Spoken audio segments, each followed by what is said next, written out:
Oh yeah. Looks like we're live on Facebook again. Checking out my systems. Okay. Can you guys all see me? I think you can. That's me right there. Look, Ma, I'm on the internet. All right, let me do a few little adjustments here. I got to turn down a little fire. And we're going to get the second half of this party started. I'm going to sit on down and make it official. This is Quarantine Kitchen Happy Hour. And so for that, we're going to need a little toast just to get started. And let me get comfortable. There we go. Oh, goodness, just so much ado about getting started here. Okay, so what I'm seeing here is 4 o'clock Quarantine Kitchen Happy Hour. I'm awful happy to be here, and I am very, very excited about part 2 of this day. I laid down a ton of culinary technique this morning, and I'm looking forward to laying down a little bit more tonight. So let's do this thing, everybody. Quarantine Nation. Oh yes, as always, I'm doing these crisp light New Zealand white wines. They are just perfect for summertime and just so refreshing. And if I'm not careful, I can drink a little too many of these things. So you guys can help watch out for that. So let's do a quick recap of this morning. I started out this morning with a duck that was given to me by the Oak Park Farmers Market. You guys know about the Oak Park Farmers Market. They are the little farmers market with a lot of heart. They're out there in Oak Park. We all know where this is. And it's kind of one of those urban deserts. They just lost one of their big supermarkets in that area. And this is one of the few places where people can go and get some decent produce and decent meat and eggs and all the rest of it for just a little bit of money. And they even get little tokens and things like that so they can get a little extra bang out of their buck, right?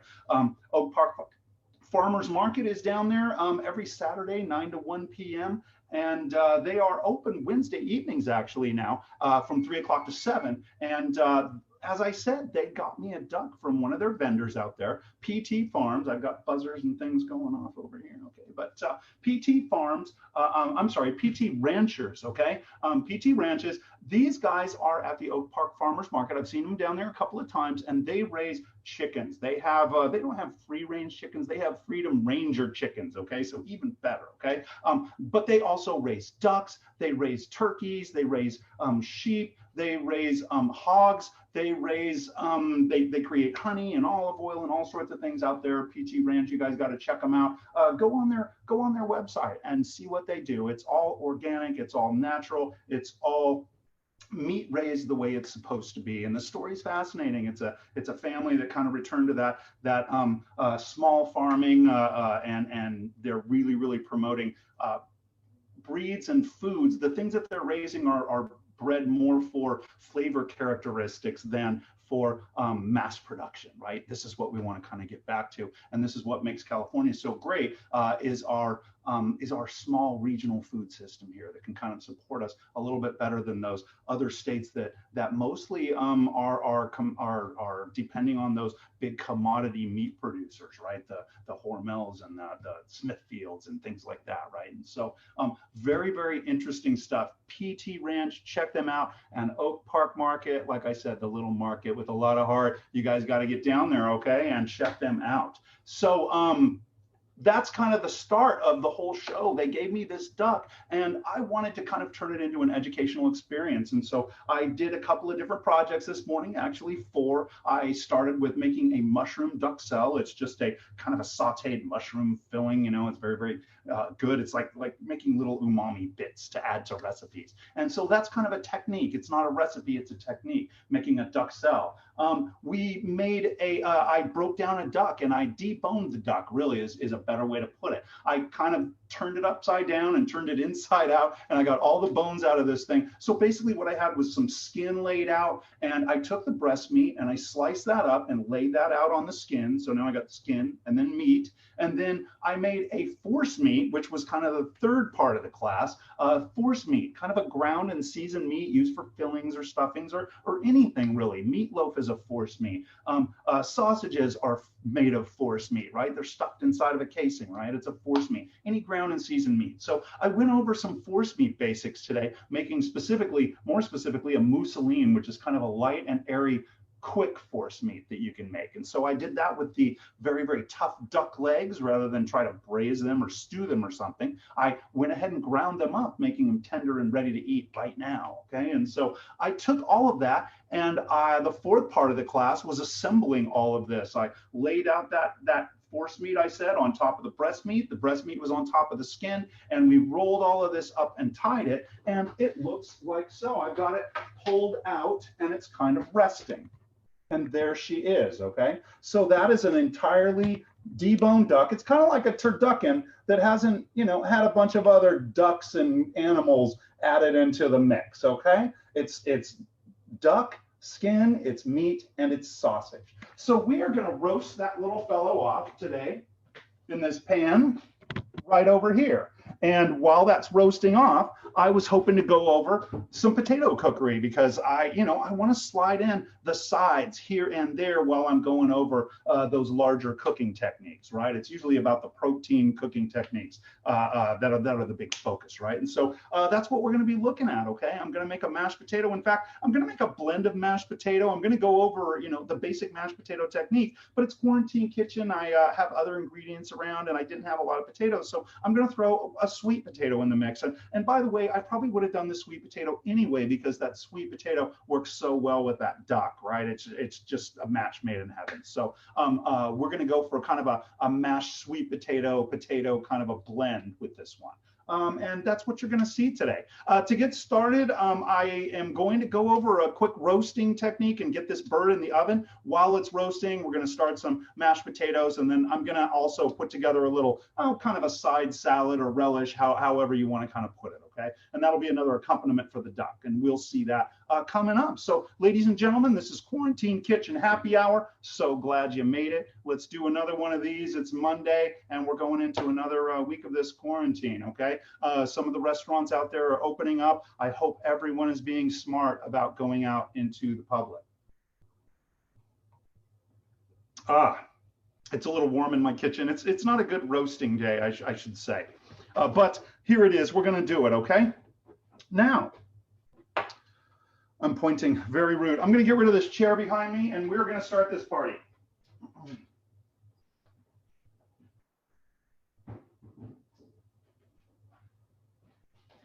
All right. Sorry about that one-man show. I got to do it all, okay?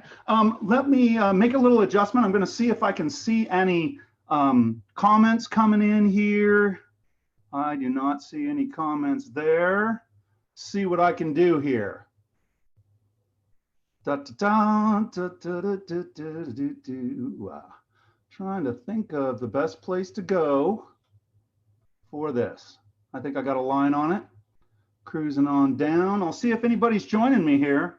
I may just be this madman screaming into the wilderness. I hope that's not the case, but it very well may be. Okay, that looks like me right there, okay? And it does look like, indeed, I am getting some comments there. Looks like I got Joni out there, and I got Frank. Good to see you. Oh, Frank, excellent, an old student of mine. Awesome. Mr. Chris, awesome. An old associate from ARC.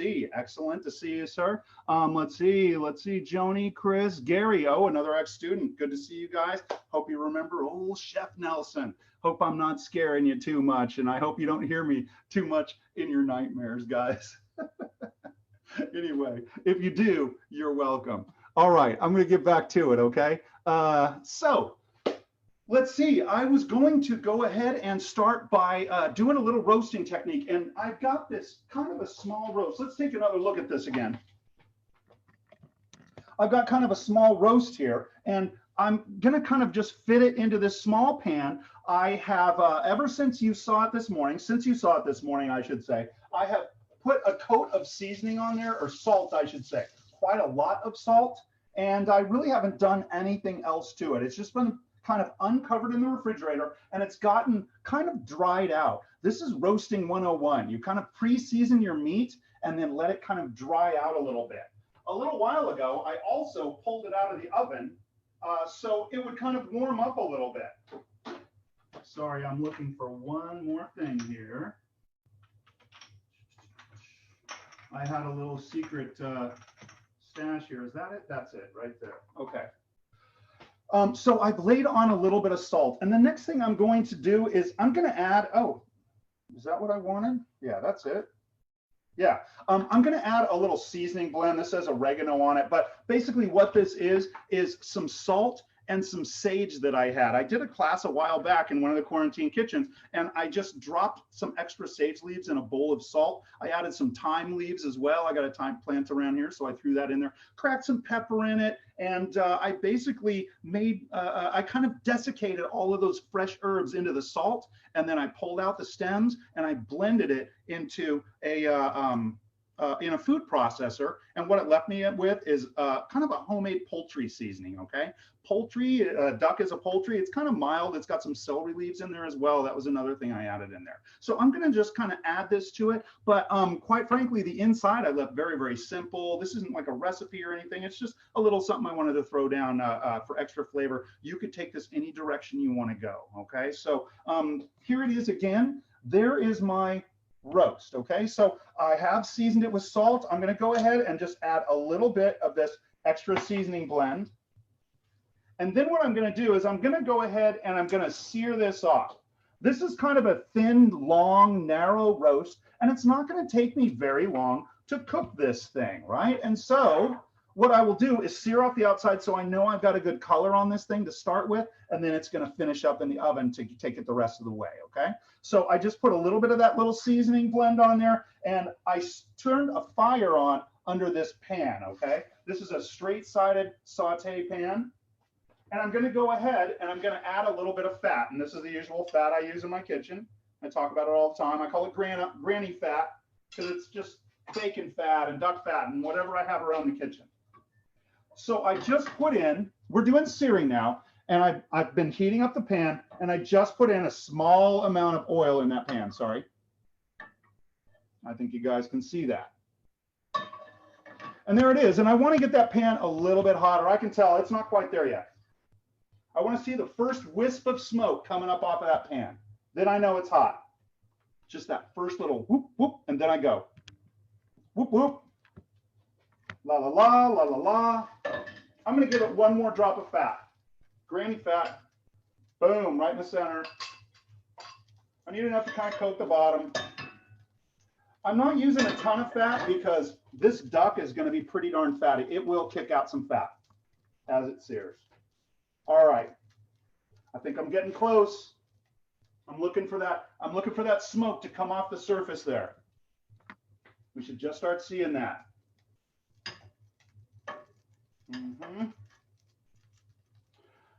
I want this hot enough to where when the duck hits it, it's going to slide in there. It needs to be smoking hot. I should have turned this on just slightly sooner. By the way, I can smell that fat. That fat smells really good. Okay, I just saw one little wisp of smoke there. There's another, and I'm going to go ahead and flip this. And I'm going to do the presentation side first. So the pretty side is what I mean, okay? So that's going down first. And there it goes. I think I'm going to go ahead and add more fat. This is not a super fatty duck. These PT ducks were nothing like when I buy a commercial duck out in the industry. They are super, super fatty. The skin is like that thick with fat. Okay, you guys can hear that sizzle. If it's not sizzling, guys, take it out. Get the pan hotter. It needs to be super hot. You hear that? There was a little drop of moisture in my oil mix. And as this is going, it's searing on one side. I'm not really moving it, but I'm going to go ahead and baste a little bit, okay? And this is just like, it's like bacon fat, like I said, and duck fat, chicken fat. Just kind of laying down a little fat along this edge here. So when I flip it, it's already partially cooked. It's been kissed by the heat. And so it's searing nicely. I really don't want to mess with it, but just to show you guys, there's the color right there. Actually, that's a beautiful color. I think I'm going to just leave it right there. And I'm going to go ahead and sear that side. It's up on its side now. Beautiful color. This is going to be going into an oven and coloring more. In my very first class, we did a spatchcock chicken, and I did this for the roasting technique. Again, we do this on smaller roasts. We pre-sear them. This is also basting the outside, right? It's getting a coating of oil on the outside, so when it does go in that oven, it's going to be a beautiful thing. It's all shiny and glossy and ready to roast.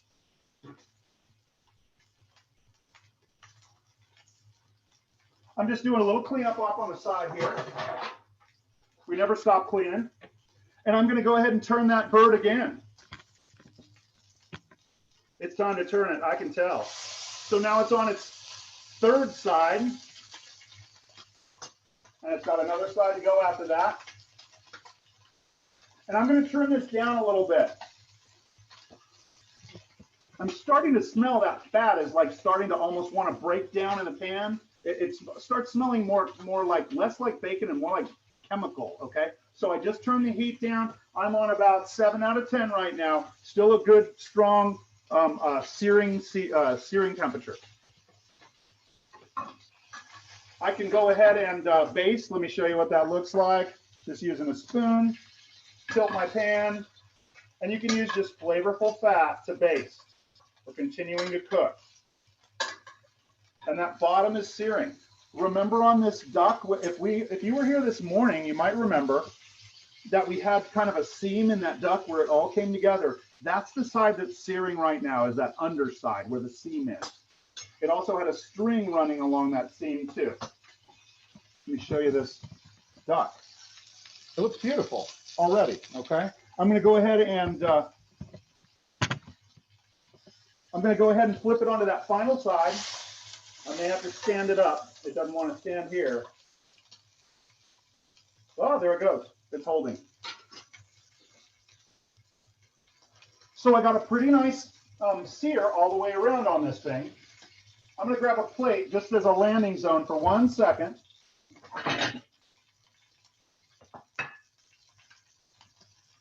La, la, la, la, la, la, okay? We're just searing here. You guys have seen me sear a bunch of stuff, okay? Searing is 3 things. It's high heat, it's a small amount of fat, and the end result is golden brown delicious. Look at that crust. Golden brown, that's what I'm talking about.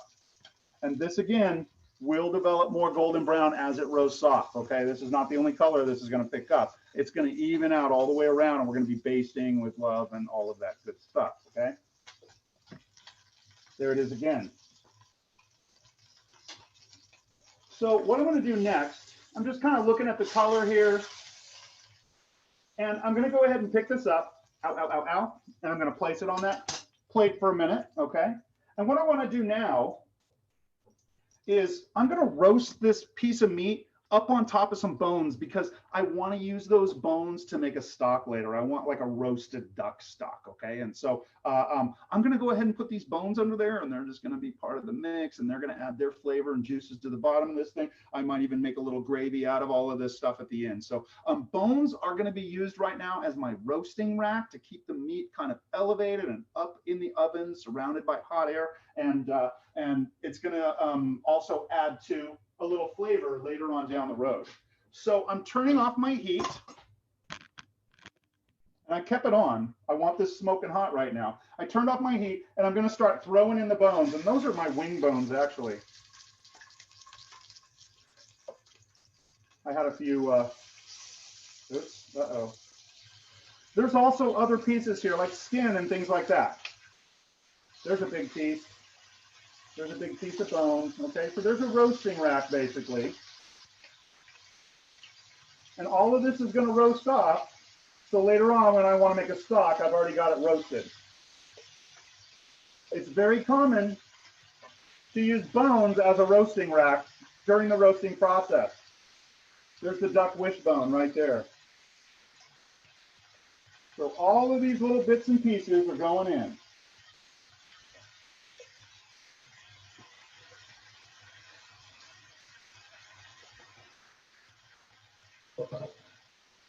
And I'm washing hands thoroughly.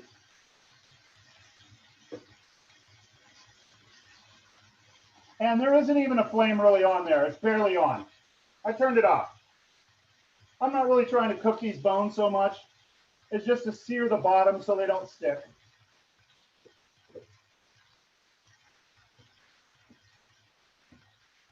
And now I'm going to take my duck and I'm going to place it atop those bones. So it's standing up tall and proud in the oven. There it goes. I don't think that's rolling anywhere. Beautiful. If you wanted to, you could throw in a chunk of onion in there or something like that to even add a little more flavor. In fact, hey, I got a piece of onion that's kind of halfway clean. Let me go grab it and I'll throw it in the mix.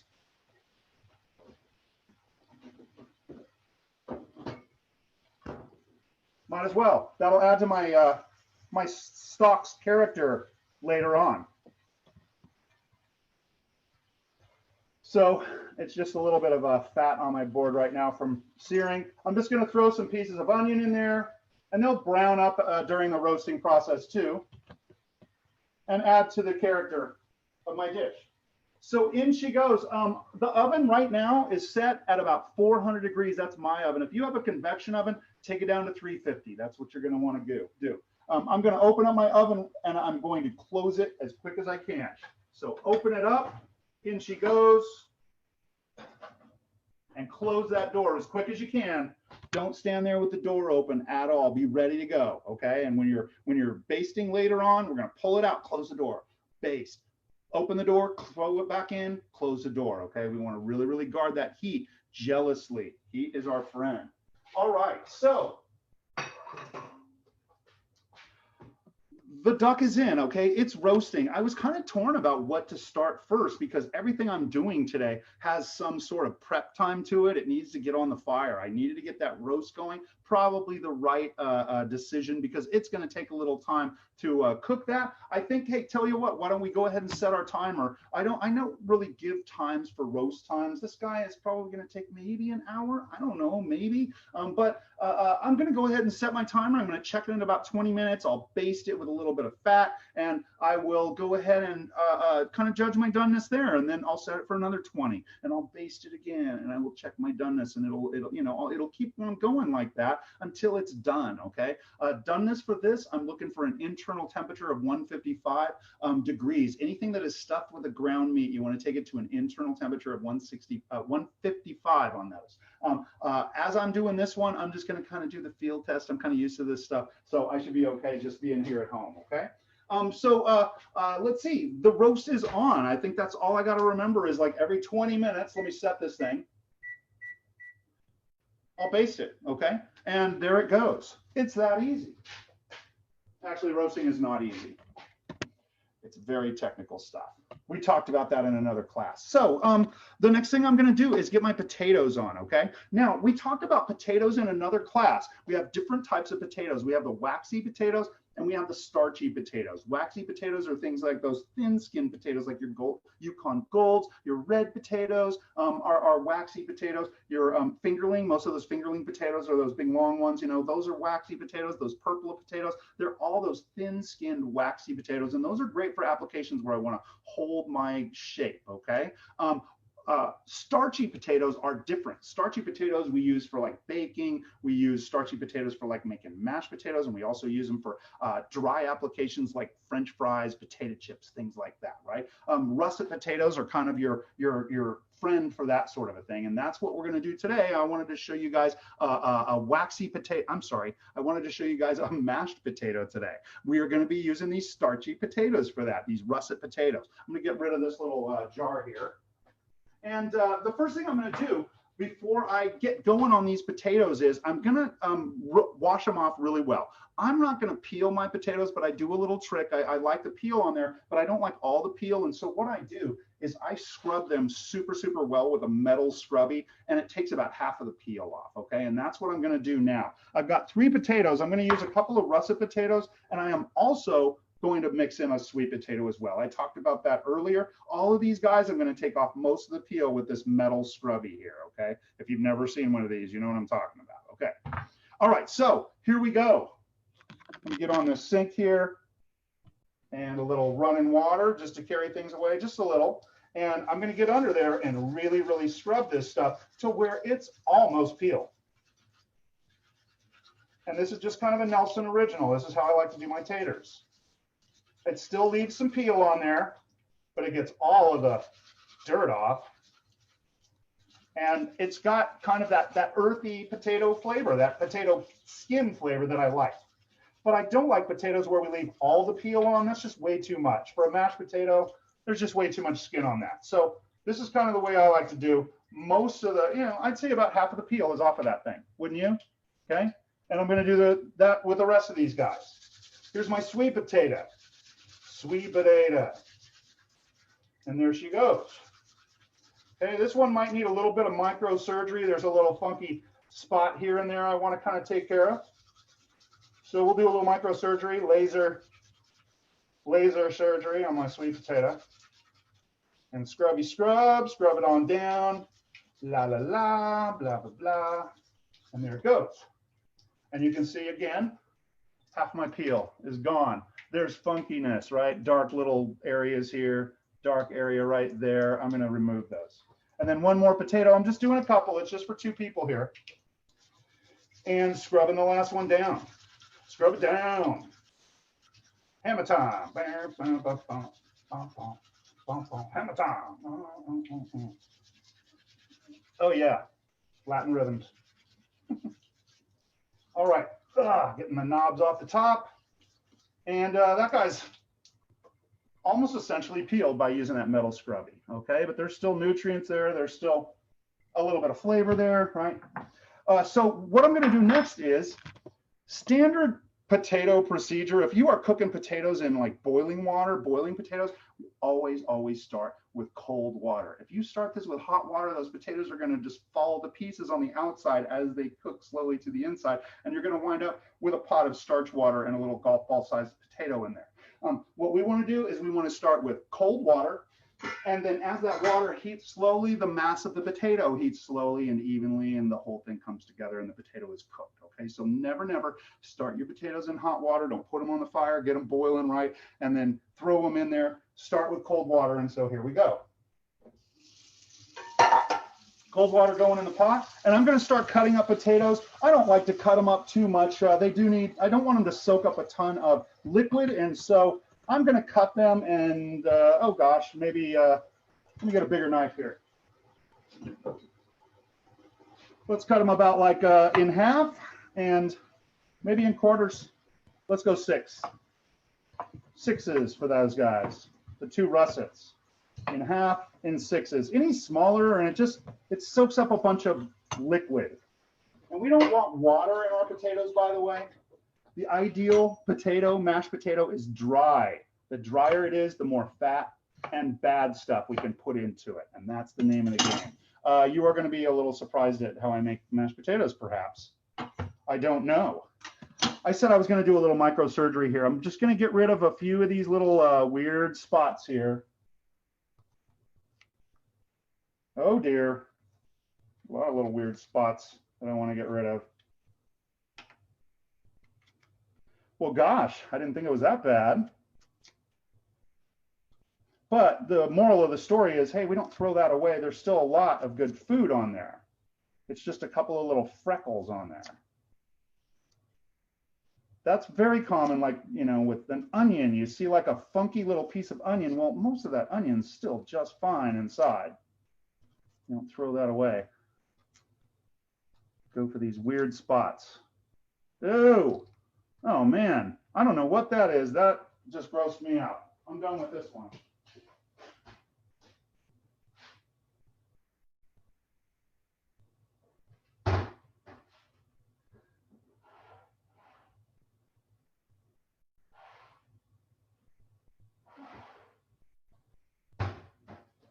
We're going to try a different one, okay? Because that one was very funky. Sorry about that, guys. I don't even want to tell you what I saw in there. That was very funky. So, washing up another sweet potato. A sweet potato. You can tell I'm getting a little hot in here. This kitchen's getting hot. I got the oven on. Terrible day for roasting.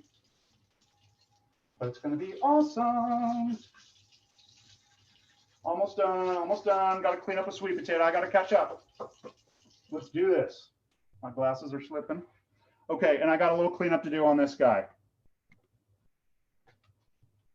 So just working with my paring knife, cutting off the weirdness.